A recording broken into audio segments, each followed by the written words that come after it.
সুপ্রিয় দর্শক, স্বাগত জানাচ্ছি আজকের সম্পাদকীয়তে। আমাদের আজকের বিষয় সন্ত্রাসের সঙ্গে পথ চলা। আর এ নিয়ে আলোচনার জন্য আমাদের স্টুডিওতে আমন্ত্রণ জানিয়েছি, আমার ডান দিক থেকে পরিচয় করে দিচ্ছি, রয়েছেন সুচিন্তা ফাউন্ডেশনের নির্বাহী পরিচালক মোহাম্মদ এ আরাফাত। মাঝখানে রয়েছেন বেসরকারি সংস্থা ব্রতির নির্বাহী পরিচালক শারমিন মুর্শিদ, এবং এরপর রয়েছেন নিউজ টুডের উপদেষ্টা সম্পাদক জনাব এম এ আজিজ। আপনাদের তিনজনকে স্বাগত জানাচ্ছি। এই বিষয়টি গুলশানে বিভিন্ন সমাবেশ হচ্ছে, মিছিল হচ্ছে, এবং যেখানে একেবারে এক্সক্লুসিভ জোন যেটাকে বলা হয়, সেখানে অনেক সময় ভেঙে যাচ্ছে, সেখানে এইভাবে সমাবেশ হচ্ছে। আমরা আজকে দেখলাম মন্ত্রীর নেতৃত্বে সমাবেশ হচ্ছে। তো এগুলোকে পরিস্থিতিকে কি সহজ করছে না আর ঘোলাটে করছে, আপনি কি বলবেন? এখন সমস্যা যেটা হয়ে গেছে যে যেহেতু বেগম জিয়া এই হরতাল এবং অবরোধটি ডাকছেন এবং ওনার কার্যালয়ে উনি অবস্থান করছেন যেটি গুলশান এরিয়াতে, ওনার বাসাও গুলশানে, এই জন্য গুলশান কেন্দ্রিক একটা আমরা দেখছি মানে সবার চিন্তা এবং কথার যে কেন্দ্রবিন্দু এখন গুলশান হয়ে গেছে। ওখানে যদি ওনার অবস্থান না থাকতো তাহলে অন্য যেখানে থাকতো ওখানে হয়তো হতো। এখন এটা কতটুকু রাজনীতি, গুলশান অভিমুখে কিছু হলেই আমরা দেখি সেটাকে মহাখালীতে আটকে দেওয়া হয়, কিন্তু এখন গুলশানের 2 নম্বর গোল চক্কর পর্যন্ত। সেটাই আমি বলছি। এবার তাহলে এর মধ্যে অবশ্যই, এবং আজকে একজন মন্ত্রী এটা করলেন, তো আমরা কি দেখি, আমি উপলব্ধি করি যে এটা দিয়ে টিভি ক্যামেরায় কাভারেজ পাওয়া গেল, কিন্তু বাস্তবে মানে কাজের কাজকে কিছু হলো না। আমি সেটাই বলছি যে একজন মন্ত্রীর নেতৃত্বে এই জিনিসটা যে ঘটলো, কতটুকু রাজনীতিতে কে লাভবান হলো বা হলো না সেটা অন্য বিতর্ক। আমি সে জায়গায় যদি না যাই, যেটা হচ্ছে যে আরো অন্যান্য সেকশনের মানুষরা যেমন স্টুডেন্টরাও কিন্তু গেছে এবং খালেদা জিয়ার বাসাকে কিন্তু তারা ঘেরাও করতে পারে, একটা অ্যাপ্রোচ করার চেষ্টা করেছে বিভিন্ন পর্যায়ে এবং আটকে দেওয়া হয়েছে। আজকে মন্ত্রীর নেতৃত্বে হচ্ছে সেটাও কিন্তু আটকানো হয়েছে, যদিও আপনি বলছেন মহাখালীতে আটকানো হয়, আরো পরে এসে আটকেছে। যেহেতু মন্ত্রী মহোদয় এবং সরকারি উনি ক্যাবিনেটে আছেন, হয়তো অতটুকু ফ্লেক্সিবিলিটি সুযোগ পেয়েছেন। কি কাজ হচ্ছে কিছু? আমি আসলে ওই আলোচনাতে যেতেই চাই না, কারণ এটা খুবই মানে মৌলিক বিষয়ের সাথে সঙ্গতিপূর্ণই নয়। এটা আমি জানিও না যে এটা করে খুব একটা লাভ হয়েছে কিনা। আপনি যদি আমাকে জিজ্ঞেস করেন, I am not very interested. আমার প্রতিক্রিয়াতে তো সঙ্গে সঙ্গে আমি এক্স্যাক্টলি তো এটা নিয়ে খুব নেগেটিভ আমার প্রতিক্রিয়া। এক্স্যাক্টলি এটা আসলে মানে কতটুকু প্রয়োজন ছিল কি ছিল না সেই বিতর্কে আমি যাব না। আমি যেতে চাই আরো মৌলিক একটা বিষয়, সেটা হচ্ছে যে এই যে দীর্ঘদিন ধরে এই ঘটনাগুলি ঘটছে, দেখেন বাংলাদেশের রাজনীতিতে আপনি ট্রেডিশনালি যদি দেখেন সবসময় কিন্তু হরতাল অবরোধের বিষয়গুলি ছিল, এবং হরতাল অবরোধ যখনই হয়েছে তখন অর্থনীতি ভোগান্তির মধ্যে পড়েছে, সাধারণ মানুষ ভোগান্তির মধ্যে পড়েছে। এবং রাজনীতিতে আমরা এটাও দেখেছি যে রাজনৈতিক সংঘাত যেটাকে আমরা বলি, সেই সংঘাত তো কিন্তু সবসময় ছিল কম বেশি। এবং এই সংঘাতে আমরা যদি দেখতাম যে রাজনৈতিক দলের কর্মীদের সাথে পুলিশের একটা সংঘাত হচ্ছে, বা রাজনৈতিক দলের কর্মীদের সাথে অন্য রাজনৈতিক দলের কর্মীদের সংঘাতে যে বিষয়গুলি, ইভেন এটাও আমরা দেখেছি সংঘাতের মধ্যে অ্যাক্সিডেন্টালি ধরেন মানে দুর্ভাগ্যক্রমে কোন সিভিলিয়ান পড়ে গেছে, যে ভদ্রলোক হয়তো কোন রাজনৈতিক দলের কর্মী নন। মানে 2006-07 সালের কথাই যদি ধরি, বাইতুল মোকাররমের সময় যেটা হলো, আওয়ামী লীগ এবং আমি সেটাই বলছি, দুই রাজনৈতিক দলের মধ্যে সংঘর্ষ হলো, সাধারণ মানুষ তার শিকার হয়তো পথচারী হয়তো অ্যাক্সিডেন্টালি হতে পারে। কিন্তু আমি যেটা বলতে যাচ্ছি আপনার এই মানে টাইটেলের সাথে কেন আমি একমত, কারণ এখন কিন্তু রাজনীতির যে যা আমি বললাম এগুলো কিন্তু অনাকাঙ্ক্ষিত। আমি আবার জাস্টিফাই করছি না ওগুলো ঠিক ছিল অতীতে বা ভবিষ্যতে ঠিক আছে, অনাকাঙ্ক্ষিত, কিন্তু ওগুলো ছিল এবং দেখেছি আমরা। কিন্তু সেইখান থেকে যে একটা শিফট আমরা দেখতে পাচ্ছি, একটা কোয়ালিটেটিভ ডিফারেন্স পলিটিক্সের মধ্যে ঢুকানো হয়েছে, সেটা হচ্ছে একেবারে পরিকল্পিত সন্ত্রাস। মানে আমি বলতে চাই যে আপনার political violence and organised terrorism, এই দুইটার মধ্যে একটা পার্থক্য আছে। কিন্তু এই মুহূর্তে রাজনীতি আর পলিটিক্যাল ভায়োলেন্স যেটা অতীতে ছিল সেই জায়গায় নেই, এটা এখন চলে গেছে একেবারে অর্গানাইজড টেররিজমের জায়গাতে।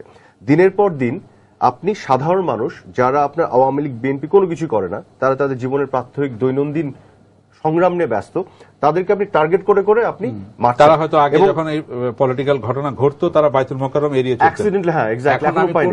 আমি আরেকটু ছোট্ট করে বলি, আন্তর্জাতিকভাবে আপনার জঙ্গিবাদী গোষ্ঠী যে কাজটি করে, তাদের দাবি মানানোর জন্য সাধারণ মানুষকে যে টার্গেট করে ভিক্টিমাইজ করে, এই একই ঘটনাটি এখন ঘটানো হচ্ছে। এবং আনফরচুনেটলি বিএনপি তো একটি মেইন স্ট্রিম বড় রাজনৈতিক দল, সেই রাজনৈতিক দলের ঢাকা যে আপনার রাজনৈতিক কর্মসূচি, সেই কর্মসূচিকে ঘিরে এই পরিকল্পিত সন্ত্রাসের ঘটনাগুলি ঘটছে, যেটি খুবই দুঃখজনক। এবং আমি ব্যক্তিগতভাবে কিন্তু মনে করতে চাই না যে বিএনপি সমর্থক, বিএনপি সকল নেতা কর্মীরা এটাকে অ্যাপ্রুভ করেও না। আমাদের ব্যক্তিগত অনেক ইন্টারাকশন হচ্ছে, করে না।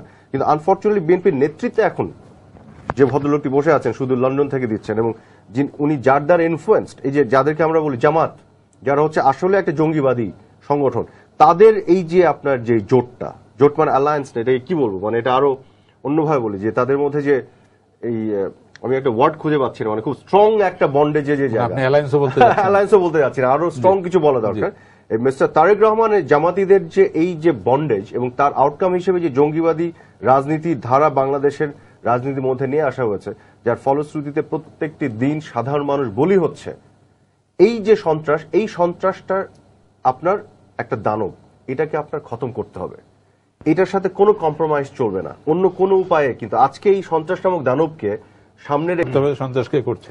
দেখুন, একটা জিনিস আপনাকে বলি, প্রথম কথা হচ্ছে যে বিএনপি যদি সত্যিকার অর্থে, যেটা আজিজ সাহেব বললেন যে 5 জানুয়ারি একটি বিতর্কিত নির্বাচন, এই জিনিসটাকে সামনে রেখে যদি আমরা ট্রেডিশনালি যে রাজনীতিটা দেখেছি, বিরোধী দলীয় রাজনীতি, সেই রাজনীতিটা যদি করতে পারতেন বিএনপি, জনগণকে, তার নেতাকর্মীকে রাস্তায় নামিয়ে, আপনি যেটা বললেন রাস্তায়, গাড়ির সামনে, ট্রেনের সামনে শুয়ে যাওয়া, রাজপথে, এটা করতে যদি তারা পারত এবং হরতাল অবরোধ করে বাংলাদেশের অর্থনীতি, সাধারণ মানুষকে ভোগান্তির মধ্যে ফেলেও সরকারকে উপর যদি চাপ প্রয়োগ করে এবং তাকে বাধ্য করতে পারত নামাতে, আমি বিরোধী দলের এই আন্দোলনকে স্যালুট করতাম, আমার কোনো অসুবিধা ছিল না। কিন্তু সেটা তো তারা পারছে না এবং করছেও না।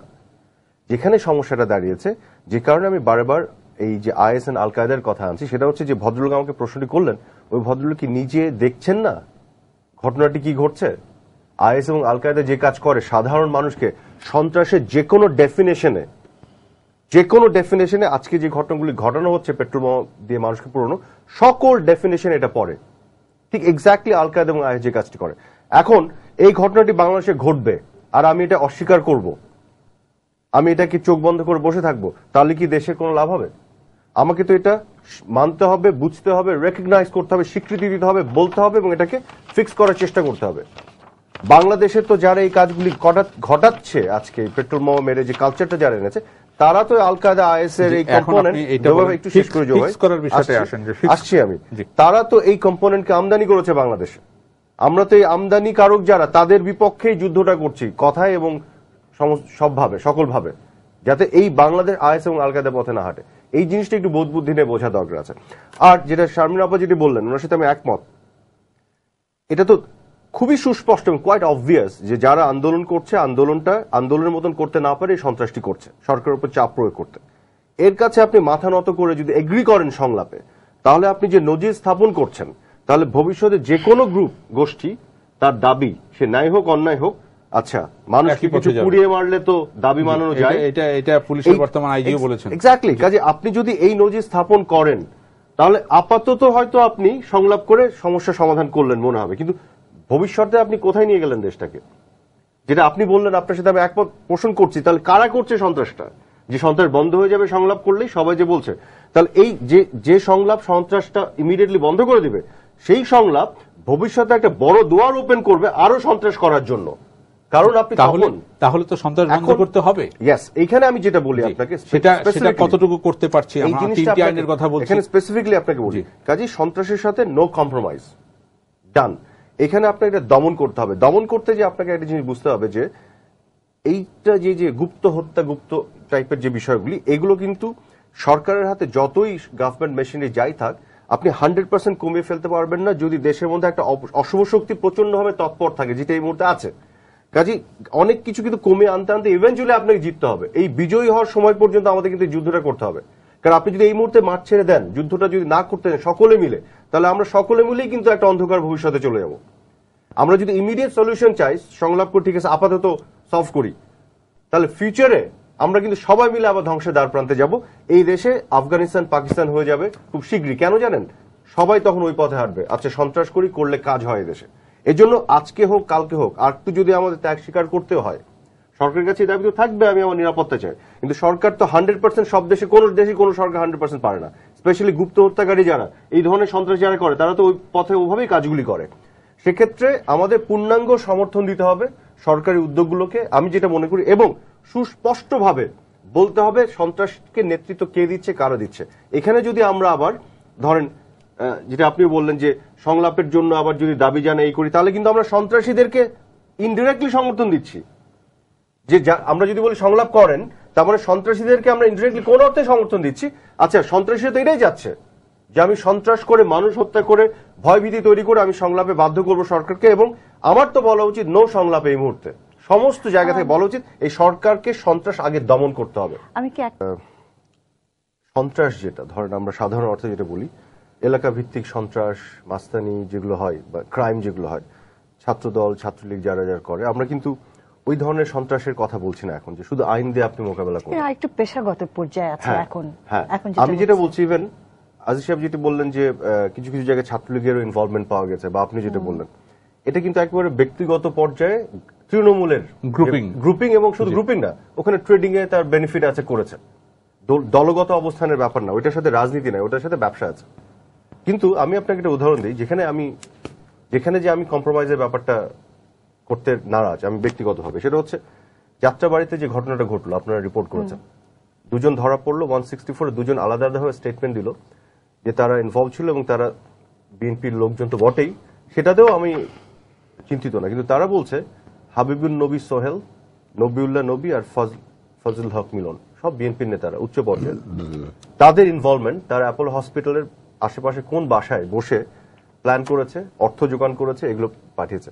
যখন একটি দলের উচ্চ পর্যায়ে থেকে, এবং তার উপরে আপনি খোঁজ পেলে দেখবেন আরো উপর থেকে ইনভলভমেন্ট আছে, এই যে অর্থ যোগান দেয়া, পরিকল্পনা করা, বোমাগুলি জোগাড় করা, রসদ জোগাড় করা, বানিয়ে ডিস্ট্রিবিউট করা, তারপরে ফুড সোলজাররা যে মারছে, এটা তো ওই লোকটা যে ছুড়ে মারছে সেই তো দায়ী না শুধু, টাকার বিনিময়ে ছুড়ে মারছে। এক্স্যাক্টলি, আপনি যে পরিকল্পনা অংশ হিসেবে, কিন্তু ছাত্রলীগের একটা দুটো ছেলে যেটা পাচ্ছে না ওখানে গ্রাসরুটে ট্রেডিং করছে, এটা তো গভর্নমেন্টের ওভারঅল স্ট্যান্ড না যে তারা মেরে বিএনপিকে আপনার খারাপ দেখাবে। বিএনপি যতগুলি মেরেছে আপনাদের টিভিতে ধরা পড়েছে, দ্যাট ইজ গুড এনাফ তাদের ডিফেম করার জন্য। আরো দুটো এক্সট্রা বোমা ছোড়ার দরকার নেই আওয়ামী লীগ বা সরকারের, এটা আমার ক্ষুদ্র বুদ্ধিতে যেটা বুঝি।